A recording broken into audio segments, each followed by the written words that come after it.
Big video here for you. I've got 5 golden gems you could get in the late rounds that could absolutely win your leagues. We're talking deep sleepers with league-winning upside that even the experts aren't even talking about. I don't even hear anybody talking about these guys. They're literally going undrafted, but they've got massive upside. So it's an exciting episode. There's a chance these guys could do nothing, but there's a chance that these guys could be top fantasy producers. So you definitely want to listen in on this video. Now, I'm going to be starting the videos with the latest news and notes to begin this show.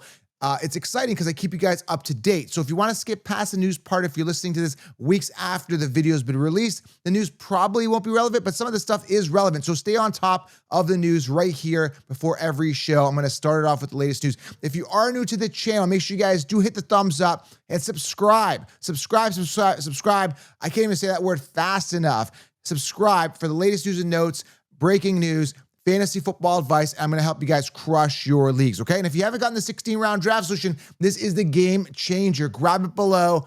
Use code WIN to save. I'm telling you guys, you'll be light years ahead of the sheep in your league. Sleepers, breakouts, optimal players draft each round, printable cheat sheet, which I update till the season starts, full videos, full mock drafts, all the sleepers, all the breakouts.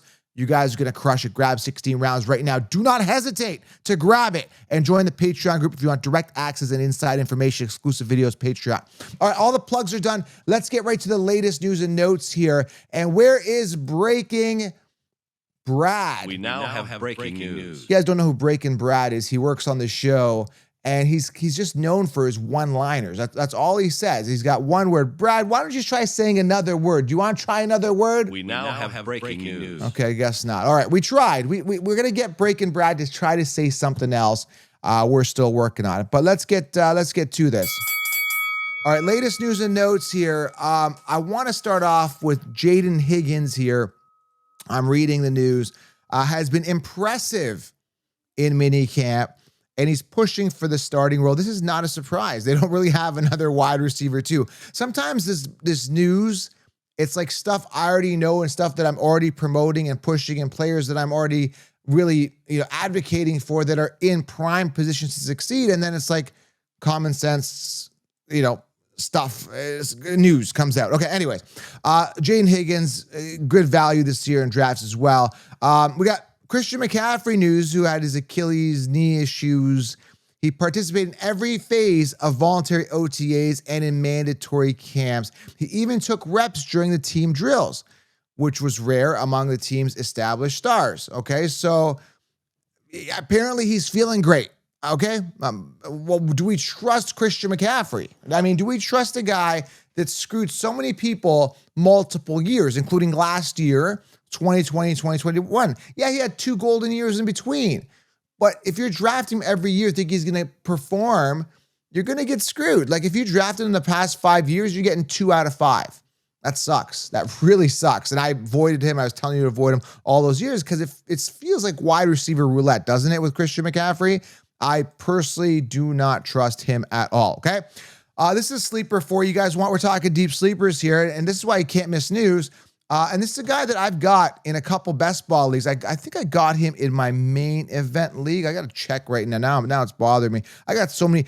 I got 2 main leagues, a dynasty and the main event, which was a 2K buy-in, and I've got a ton of best ball, which I'm doing right now. So I actually do not have this guy in my main event, which I should have maybe got. But anyway, either way, Oronde Gadsden has been impressive during minicamp, okay? Projects to be a key piece in ALA's offensive attack. Offensive coordinator Greg Roman remarked that he thinks Gadsden will ascend, quote, ascend quickly. Okay, there's a sleeper tight end for you, all right? Interesting. Omarion Hampton news was called the total package by offensive coordinator Greg Roman. You don't see a lot of guys find a hole like he's doing right now, Roman said. Now that's got a bit of a innuendo to it, finding holes. Okay, all right. People who are probably just joining in the podcast might not think it's a fantasy football podcast. We're finding holes. Okay, all right. Thank you, Roman. By the way, I don't know if I even trust any coaches because a couple days ago, he was praising. I put up an article. If you're not following my Insta, follow my Insta. I put up an article where he was saying basically that he loves Najee. Najee looks amazing, and now he's praising Hampton. Like, it's just like he's just glazing everybody. It's crazy. Luther Burden III, Bears rookie wide receiver, has missed some time this offseason because of an injury, but is expected to be ready. Listen, I'm fading Luther Burden. There's just way too many mouths to feed there. A guy I'm fading.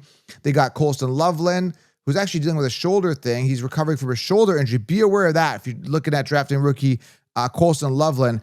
Head coach Ben Johnson would not say if Loveland will be a full participant when training camp begins. So Colston Loveland, rookie tight end, very high draft capital, guys. By the Bears, I'm having some issue. Okay.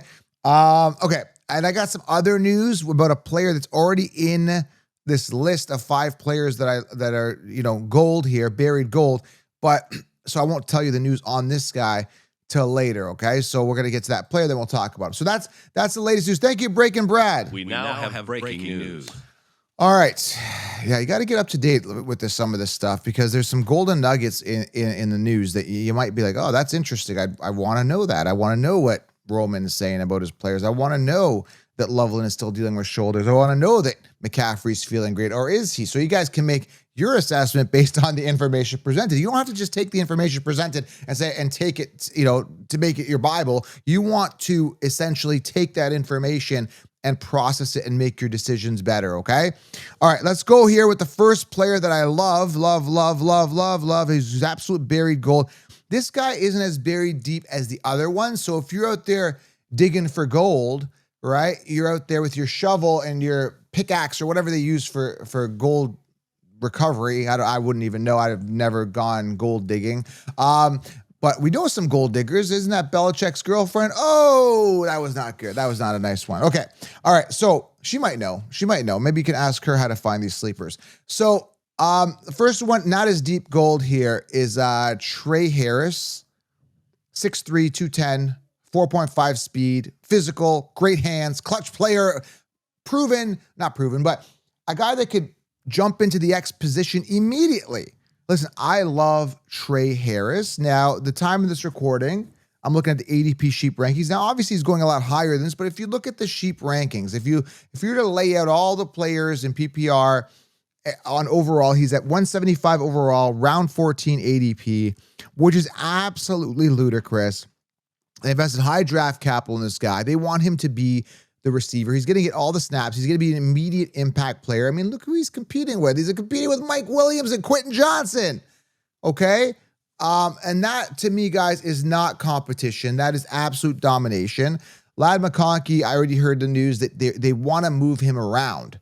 And if you want to move around Ladd McConkey, that could be a good thing. That could be viewed that he's like a gadget player, maybe like a Tavon Austin of years ago, or Laviska Shenault, or one of these guys that were gadget players throughout the years. If you guys are too young to remember some of the guys I just mentioned, Tavon Austin and Laviska and all these other guys throughout the years. Listen, at the end of the day, man, like, Harris is in such a great position. He's such great value for a wide receiver one. I'm not even gonna say potential, the wide receiver one on the Chargers. I'm all in on this guy in belief that he is the wide receiver one. I have no doubt. Based on what I've seen, Ladd McConkey only got the wide receiver one role by default. Now, if you look at both of them, right, you look at Trey Harris, who's stronger, more physical, natural hands, ex-receiver, going to be on the field a lot, like a replacement for some of the other receivers that Herbert has had, a real Keenan Allen replacement. And you look at Ladd, who was the best receiver on the team last year, but that was by default. He's basically the slot guy. Now, you could say, well, he's got the rapport with him. You could say that, right? But I think that they were looking for the alpha, and I think they found it in Trey Harris. And based on the value that I can get Harris round 9 or after, or waste a second-round pick on a Ladd McConkey, who I was telling you to draft in the 9th round last year, you got to find where the value is this year instead of wasting it on. Like Brian Thomas Jr. went out with an injury yesterday, okay? Apparently he's fine. It was a shoulder thing. I should have put that in the news. And he's coming off of the first round. We were getting him in the 8th, 9th round last year. So it's about finding the value this year, and in the early rounds, getting the more secure talent. I don't feel that Brian Thomas and Ladd are as secure as you think they are, because they brought in other alphas in that wide receiver core, in Travis Hunter and Trey Harris, who are arguably better receivers than the guys that you are drafting a first and second round pick on. It's just the facts, guys, okay? When you are looking at drafting, when we're talking fantasy football draft strategy, there's got to be a significant gap between the talent of the ace receiver and the backup. And when you look at Chase and Higgins, you could see a gap there. When you look at Jefferson and Addison, you could see a gap there where they just completely supersede and excel past their wide receiver 2 enough so to give them top wide receiver 1 value. I just don't see that being in the case with both these guys, but we'll see how it plays out, okay? All right, second player that's buried gold, must draft late round sleeper who I'm targeting specifically in best ball, and I've got him in my money league. Shot of water here is Pat Bryant. 6'3", 200, amazing yards after catch, very physical, dog mentality. And right now, like overall, 279, okay? Round 23 in fantasy drafts. In other words, pretty much undrafted. That being said, I do see him coming off in best ball, and I'm doing 20-round best ball drafts. He's coming off round 18, 16 to 18. Like, people want him, especially Bo Nix owners that want a potential big week or two out of him. I think he could be the wide receiver 1 on this team. We've got Cortland Sutton, who's in a contract year, who's 30 years old. Listen, Pat Bryant, man, physical guy, breaks tackles after the catch, round 3 pick. So we're talking high draft capital by the Broncos, who are looking to fill that role compared to Demaryius Thomas. And I did a post, and then I think, where was it, on YouTube or something? And then someone's like, "Who's Demaryius Thomas?" Man, I don't know like how young my audience is sometimes. I mean, if you're just getting into fantasy, maybe you're 18, you probably don't know. I mean, like, Thomas was like a top receiver in Denver in 2016. So like we're almost at like 10 years. So that makes sense how some people might not know who Thomas is. And he passed away, rest in peace. Very unfortunate. But they're comparing him to that type of talent. So Pat Bryant, 6'3", 200 pounds, round 3 pick, wide receiver 1 upside. I see it, man. I see him being on the field a lot. Whereas the other guys, everyone keeps talking about Mims and Veely. Like, those are decent complementary guys, but they're not on the level. They need like an alpha there, right? You got to understand that they want that true wide receiver 1. Sutton isn't it. Sutton's safe, and Sutton could still be the 1, but they're looking for the future. Look for Pat Bryant to be an awesome connection with Bo Nix. I'm super excited about this guy, man. I'm telling you, okay? Number 3, this one's a deeper sleeper, but there's some wide receiver 1 upside as well. You know me, I like Jack Beck. I've been talking about Jack Beck earlier, high draft capital, but not a lot of people are talking about Dante Thornton. Okay, well, I'm butchering his name. Deontay Thornton. All right. Round 4 pick by the Vegas Raiders, 205. Now, here's the cool thing about this guy. Round 4 pick is decent draft capital. It's not like round 1 or 2, but this guy can potentially steal the wide receiver 1 job. They've got nobody there. They got Jacoby Myers. They got Jack Beck, who could take the job. What I'm doing is I'm stacking. I'm getting both. I'm getting Beck and Johnson. In fact, I've got them both in my big money league. I just grabbed Thornton at the end because literally they've got nobody else. Now, let's talk about this guy. 4.3 speed. Didn't have 1,000-yard receiving season, nothing like that in college, but soft hands. He's got that combination of size and speed. 6'5", 4.3 speed, quick off the line, soft hands, deep ball tracking, amazing, explosive. They say that his separation and route tree are kind of in the works, so you might get some issues there, but that's kind of like what they always say when they have nothing really negative to say about a talent. Some people comparing him on the team to Martavis Bryant, but without some of the issues that Martavis dealt with off field, which is good. 382 overall is his ranking right now. Round 31 is ADP. If you're in a 31 round draft, that's insane. No one is, but it's going undrafted. So I'm saying here that the opportunity for this guy to thrive is not that hard. All he's got to do is look really good in camp, and he's got the physical attributes to do that. So there could be something there. Thornton, keep him on your radar. Vegas Raiders. That's the news here. I want to talk about that. One news I avoided, it was in fact that Thornton Jr., received snaps with first-team offense during practice on Tuesday, June 10th. So already with the first team. I wanted to mention that. That's very, very important, okay? Thornton. Keep him on your radar. This is a sleeper for you, okay? Number 4 here is Kyle Monangai. Hopefully I'm pronouncing that. Kyle Monangai, running back, Chicago Bears, 5'9", 209.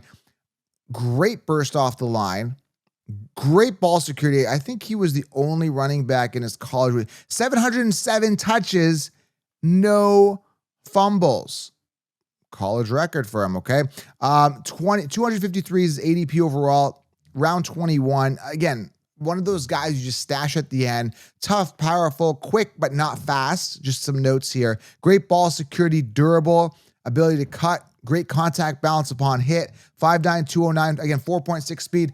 Listen, there's an issue. I was reading like with Swift. Obviously, we know Swift sucks. He's just not good.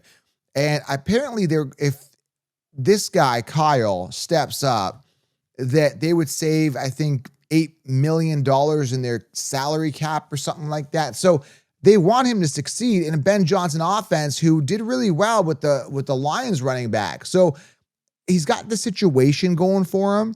I don't know if the talent being a 7-round pick, if anything's going to happen. Like, I was watching a video, this is probably like a week ago, or no, not even, about a month ago, where he was doing some drills and he didn't look that good in the drills.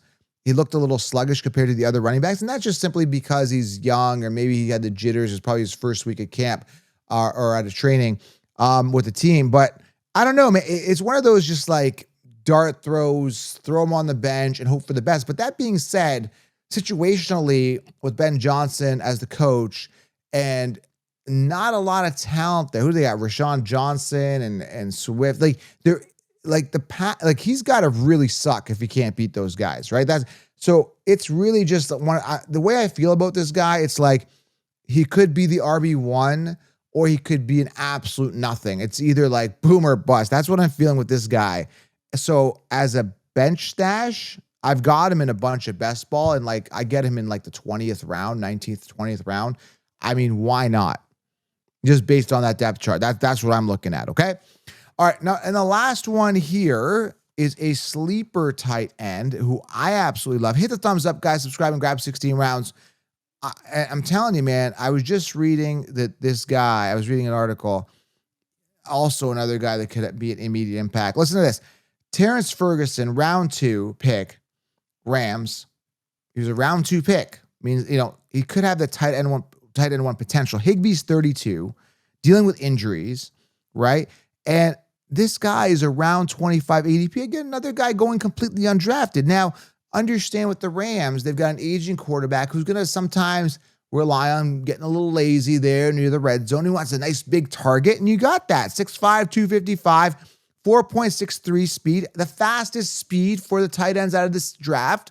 So for a tight end, that's pretty fast. Ability to break tackles, yards after catch are good, great hands, solid route runner. I mean, why not? If you're looking for a breakout tight end, like I said, Higbee's older now, right? Like, they're going to be looking for the youth. They invested high draft capital to get this guy. You've got Adams, who's old as dirt. You got Puka, who's had his share of injuries. There's a huge opportunity for Ferguson to be an immediate impact tight end with some upside, especially if an Adams goes down. Man, oh man. Man, oh man. Or even a Puka. Look out. Terrence Ferguson, that could be used as a receiver and a major sleeper tight end that's literally going undrafted. I don't see anybody talking about him, but make sure you just stash him. He's one of those guys you can get like a Gesicki or someone like that, or a Freiermuth, and get this guy as your backup, and then boom, you've got yourself an upside guy, all right? So 5 buried late round sleepers there for you. If this is making sense, make sure you guys do grab the 16-round drafts, which for all the sleepers breakouts, so you have that ironclad roster. Grab it below. Subscribe, and I'll keep the content coming to you daily, all right? I appreciate everybody being here. Have an outstanding day. Subscribe. Turn on the bell to be on top of everything fantasy football and NFL news. Have a great day.